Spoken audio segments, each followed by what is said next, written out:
बिस्मिल्लाहिर्रहमानिर्रहीम। मुहतशम नाजरीन व सामीन, अस्सलामु अलैकुम व रहमतुल्लाहि व बरकातुहू। आज के इस मौजू में रमज़ानुल मुबारक के फ़ज़ाइल व बरक़ात व फ़वाइद पर बात की जाएगी। आप सबसे गुजारिश है कि अपनी तवज्जुहात को चंद लम्हों के लिए मेरी जानिब मरकूज़ कर लीजिए ताकि कोई बात आपके सीनों में उतर जाए। अल्लाह ताला से दुआ है कि मेरी ज़ुबान से कलमातुल हक को जारी फरमा दें। जैसा कि रोज़ा फजर से लेकर मगरिब तक भूखा रहने, मुबासिरत और दीगर मुबाहात से बाज रहने का नाम है, बाइबल के मुताले से पता चलता है कि दुनिया के दीगर मज़ाहिब में भी रोज़े का तस्वर किसी न किसी सूरत में मौजूद रहा है। अलबत्ता इसके औकात, इसकी तादाद और इसके अहकामात में कुछ न कुछ फ़र्क रहा है। और आज भी अगर आप देखें तो ईसाइयों और यहूदियों के वो भी अपने अपने कवायद के मुताबिक रोज़े रखते हैं। अगर रोज़े की इस्लाम की रूह से बात की जाए तो आप जानते हैं कि दीन इस्लाम का दूसरा बड़ा रुकन रोज़ा है। रमज़ान के रोज़े हिजरत के 1.5 साल बाद 10 शबानुल मुअज़्ज़म को सन 2 हिजरी में मुसलमानों पर फ़र्ज़ किए गए। कुरान करीम की सूरह बकरा में इरशाद होता है कि ए ईमान वालों, तुम पर रोज़े फ़र्ज़ किए गए हैं जैसा कि तुमसे पहले लोगों पर फ़र्ज़ किए गए थे ताकि तुम परहेज़गार बनो। रोज़ा वो इबादत है जिसकी वजह से इंसान की बख्शिश अमल में आती है, और अगर यही रोज़ा ईमान और एहतसाब के साथ हो तो फिर तो इसकी अलग ही खुशखबरी सुना दी गई है। हजूर अलैहिस्सलाम ने इरशाद फरमाया कि जिसने ईमान और एहतसाब के साथ रोज़े रखे उसके पिछले गुनाह माफ़ कर दिए गए। और रोज़े की एक फजीलत ये भी है कि रमज़ानुल मुबारक के महीने में तमाम इबादात का अजर बढ़ा दिया जाता है। हजूर अलैहिस्सलाम ने इरशाद फरमाया कि रमज़ान के महीने में इंसान के अच्छे अमाल की जज़ा, अच्छे अमाल का अजर 10 गुना से लेकर 700 गुना तक बढ़ा दिया जाता है। अगर रोज़े के फ़वाइद पर बात की जाए तो इसके बेशुमार फ़वाइद हैं।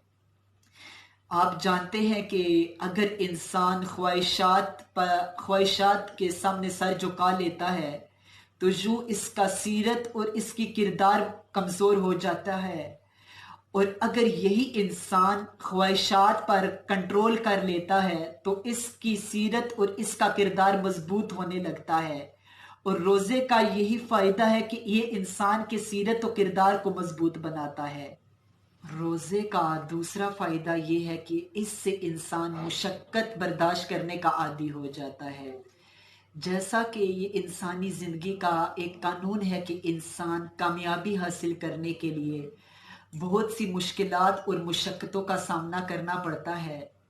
इसी तरह जब रोज़े में एक रोज़ेदार सुबह से लेकर शाम तक भूख और प्यास बर्दाश्त करता है तो इससे इंसान मुशक्क़त को सहने का भी आदी हो जाता है, और इससे फिर इंसान कामयाबियों से हमकिनार होता है। तीसरा, अगर रोज़े का फ़ायदा बयान किया जाए तो इससे इंसान की ज़िंदगी में एक डिसिप्लिन और वक्त की पाबंदी की भी तरबियत होती है। आपको मालूम है कि सहरी के वक्त उठना कितना ही मुश्किल काम है, और इसके बाद अगर आप गौर करें कि इंसान एक वक्त मुकर्ररा पर रोज़ा बंद करता है और एक वक्त मुकर्ररा पर रोज़ा अफ्तार करता है और पूरा दिन भूखा प्यासा रहता है और अपनी ख्वाहिशात को कंट्रोल में रखता है, जिससे एक डिसिप्लिन कायम होता है और जिससे वक्त की पाबंदी भी तरतीब में आती है और वक्त की पाबंदी का इंसान को सबक मिलता है, और यूं इंसान अपनी ज़िंदगी में कामयाब होता है। रोज़े का चौथा फ़ायदा बयान किया जाए तो इससे इंसान की जिनसी ख्वाहिशात कंट्रोल में आती हैं। हजूर अलैहिस्सलाम ने इरशाद फरमाया कि रोज़ा शहवत को तोड़ने और कम करने का ज़रिया है। रोज़े का पांचवा फ़ायदा बयान किया जाए तो अल्लाह जल्ला शानहू ने रोज़ेदार को एक एजाज़ ये भी बख्शा है कि इसकी कोई दुआ रद्द नहीं होती।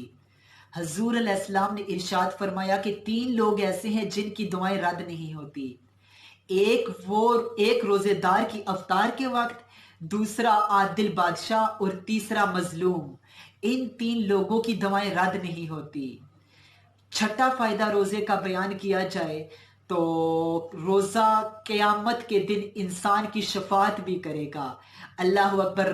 بلکہ روزہ اور قرآن دونوں انسان کی شفاعت کریں گے۔ حدیث میں آتا ہے کہ روزہ قیامت کے دن انسان کے حق میں شفاعت کرے گا اور عرض کرے گا کہ اے میرے مالک، میں نے اس کو کھانے پینے اور دیگر خواہشات سے روکے رکھا،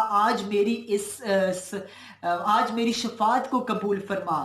تو روزے کی یہ شفاعت جو انسان کے حق میں ہوگی یہ قبول کر لی جائے گی۔ اللہ اکبر!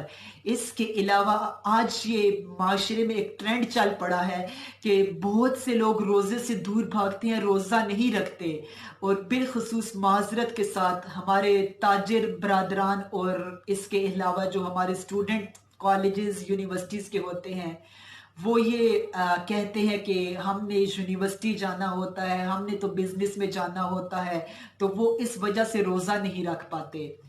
ان کو بھی سوچنا چاہیے کہ روزہ نہ رکھنا ایک بہت بڑا جرم ہے۔ حدیث میں آتا ہے کہ جس شخص نے بغیر کسی شرعی عذر کے رمضان کا ایک روزہ بھی چھوڑا تو اس کے بعد وہ پوری زندگی بھی روزے رکھے تو وہ اس ایک روزے کے برابر نہیں ہو سکتے۔ اللہ اکبر! تو ہمیں سوچنا چاہیے کہ جو لوگ روزے نہیں رکھتے انہیں اس حدیث کی روشنی میں سوچنا چاہیے۔ ہاں، اگر آپ بیمار ہیں، اگر کوئی شرعی عذر ہے تو اس میں آپ کو اسلام نے رعایت دے رکھی ہے۔